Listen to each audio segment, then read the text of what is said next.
Father, are they really going to lift her all the way up there?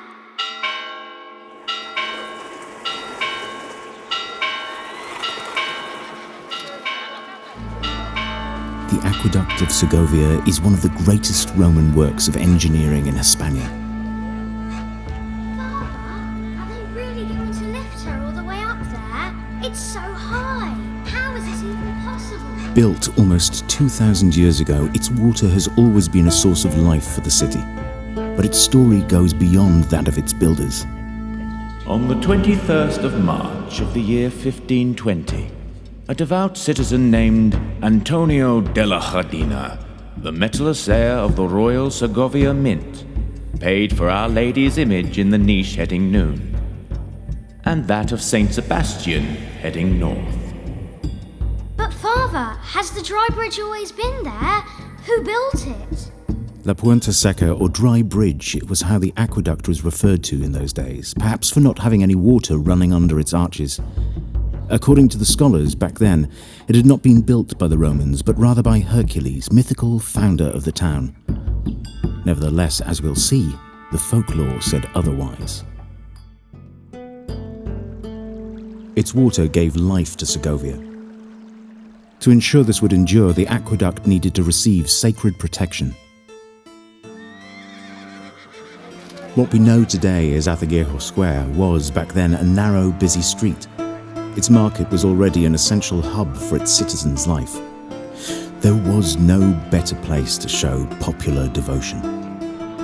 Now, thanks to research based on existing archives, we can see for the first time in 500 years the colours of the sculptures as they come back to life digitally, just as they were originally conceived. The new images of the Virgin and Saint Sebastian were destined to protect the aqueduct, the city, and all Segovians from above. But centuries went by, and although the devotion remained strong, time eroded the images beyond recognition. Freezing winters and scorching summers wore them down relentlessly. The sculpture of the Virgin, made of stone, almost lost all of its colour, washed away year after year by the rain. As for Saint Sebastian's wooden image, it saw its days go by blackened, mutilated, and even scorched by fireworks on the popular celebrations.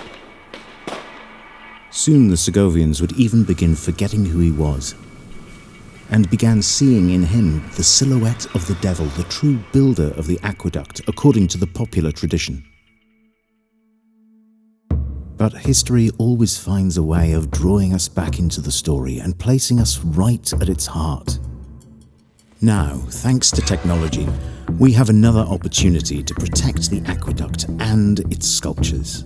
In 2019, the image of the Virgin was restored and substituted at the top of the aqueduct by an exact replica created from a 3D digitization and printing of the highest resolution.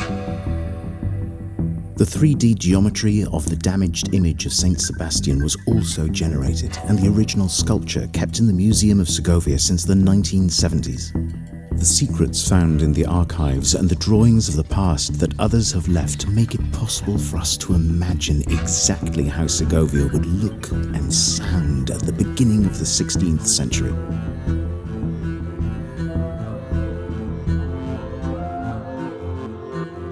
Technology, research, and a bit of imagination allow us to open a window to that morning on the 21st of March, 1520.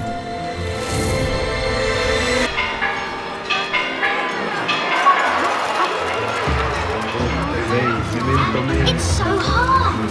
How is this even possible?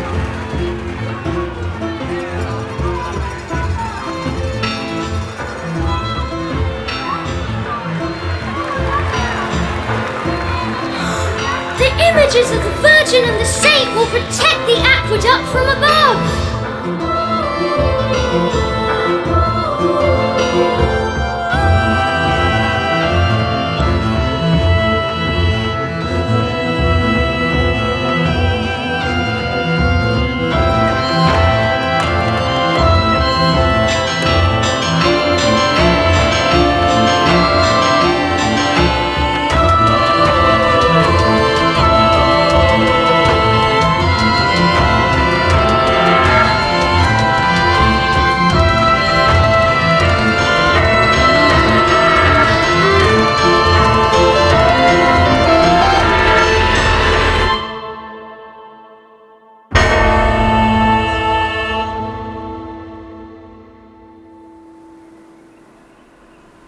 And in 500 years, will they still take care of the Virgin?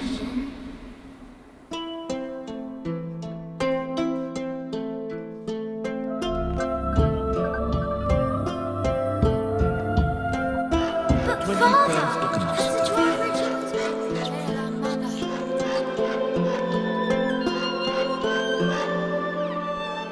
Will my children also see her? Forever?